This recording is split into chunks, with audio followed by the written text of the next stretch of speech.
mandate that is coming for Liberia through other companies. Assembly made that bail out on that.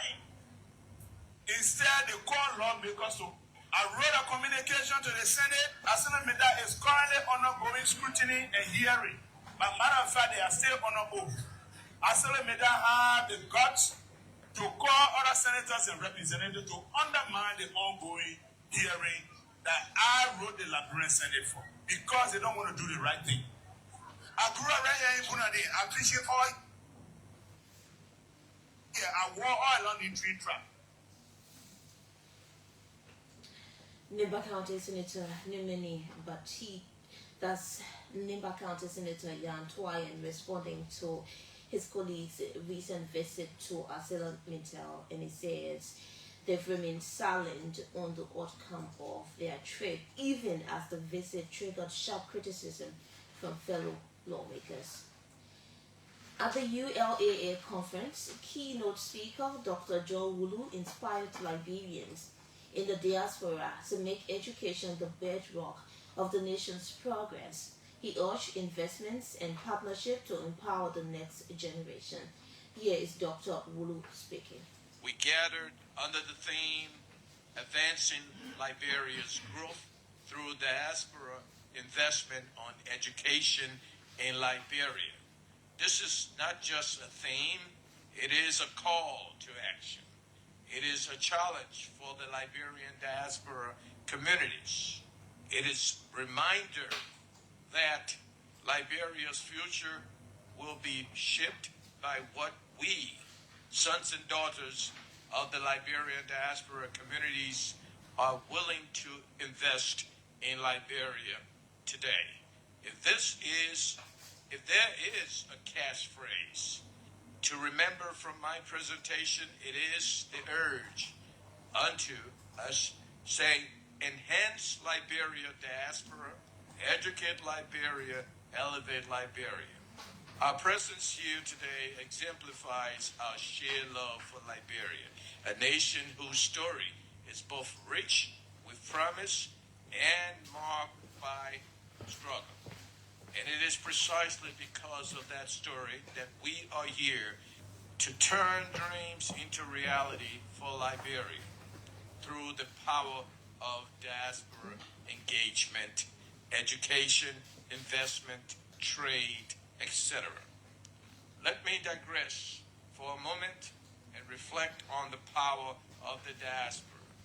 Around the world, diasporas have proven to be engines of transformation, from remittances that sustain families to knowledge transfers that build educational institutions to investments that spark industries. He is Dr. John Wulu there speaking. He also encouraged stronger public-private partnerships to align diaspora contributions with national priorities, saying that such engagement is indispensable to preparing skilled professionals who will drive Liberia's sustainable growth. The Chief Executive Officer of the National Safety Partnership of Liberia, Philip Woods, has announced a bold new initiative to address the alarming rise in road accidents across the country. The program, held at the NASAPA in partnership with Wojis Holdings Liberia, will launch a nationwide public safety awareness and driver training campaign. Over the weekend, Mr. Wood spoke to reporters by phone, sharing insights from his recent participation in the state's Motorcycle Safety Association conference in the United States. Road safety is a serious issue, it's a global issue, so to speak. Road safety, according to the nation, take road accidents, road fatality as a whole, killing over 1.3 million human beings over 18 years worldwide.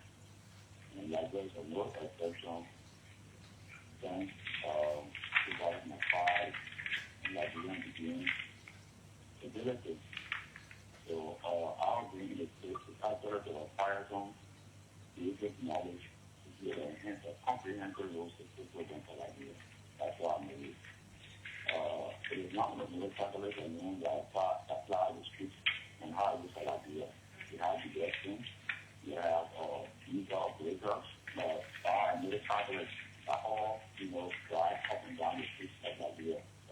So if we talk about road safety, we can have listen to all military. They all need to be trained, and the purpose of Congress should have a in-depth knowledge of road safety. So we want to come back to Liberia with a comprehensive program that drivers, super-street drivers, military, should look at responsibility of each other. The Chief Executive Officer of the National Safety Partnership of Liberia, Philip Woods, speaking there. Mr. Woods said the initiative is part of NASAPA's broader mission to improve public safety through education and community engagement, while also commending the Barker administration for introducing a national road safety curriculum in Liberian schools. The Kia Foundation, a Liberia-based non-profit organization, over the weekend held a one-day intensive workshop on the fight against drugs. Addressing participants as keynote speaker, the Chief Executive Officer of the foundation, Conrad Banjua, admonished them to serve as ambassadors of change in their communities against the growing spread of illicit drug consumption. I'm very, very happy. It was love in my heart to see every one of you, young Liberians, just like myself, being fully involved in rescuing our country from the harmful effects of drugs and alcoholism. Our country, Liberia, currently sits at a crossroad where our dear country, Liberia, has been over the years slipping gradually into the hands of drug cartel. And since the launch of Care Liberia, we have been robustly involved with the advocacy of upholding strong drug law in our country. As the founder and CEO of Care Liberia, we must commend our government actors for making sure that today they listen to our advocacy to have strong drug laws on the books so that we can not only go after the abusers or the users of the drug, but we should hold those who are importing the drugs into our country accountable to the highest extent, because it is only through upholding the rule of law on the books that our country can be free of drug and alcohol addiction. He is Chief Executive Officer of the Care Foundation, Kona Bajua, speaking there. Meanwhile, two participants praised the Care Foundation Liberia for what they described as the timely initiative in the fight against drug abuse. Here are some of the participants speaking. My name is Ellie Nyonkwe. Today was pretty much amazing. I learned a lot about illicit and illicit drugs and what we can do to help eradicate the use or the abuse of drugs in our community and everywhere around us. Some of the things they taught you guys today that you will be taking. I learned that the overuse of specific drugs seems to be an abuse and it's very, very harmful for us as individuals.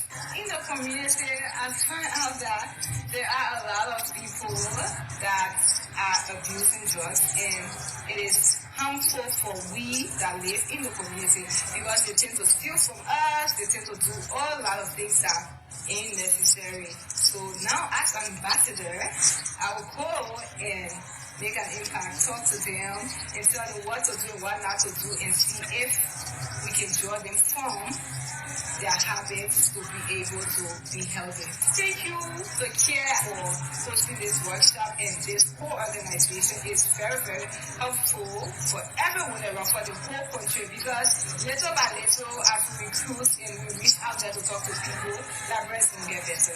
I'm Banga M. Holmes Jr. We attended a one-day workshop on the Care Foundation. What's your thoughts? I want to say thank you to the Care Incorporated and for their initiative taken to eradicate drugs and alcohol addiction in our country.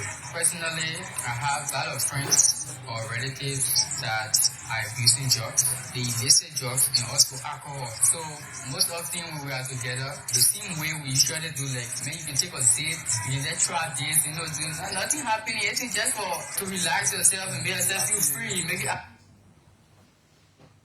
Some participants of the Care Foundation Liberia-based non-profit organization workshop held during the weekend, speaking there to journalists.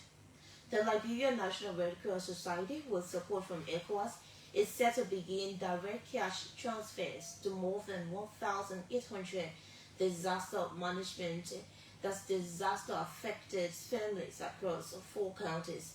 It is part of a major humanitarian initiative aimed at strengthening resilience and supporting recovery efforts.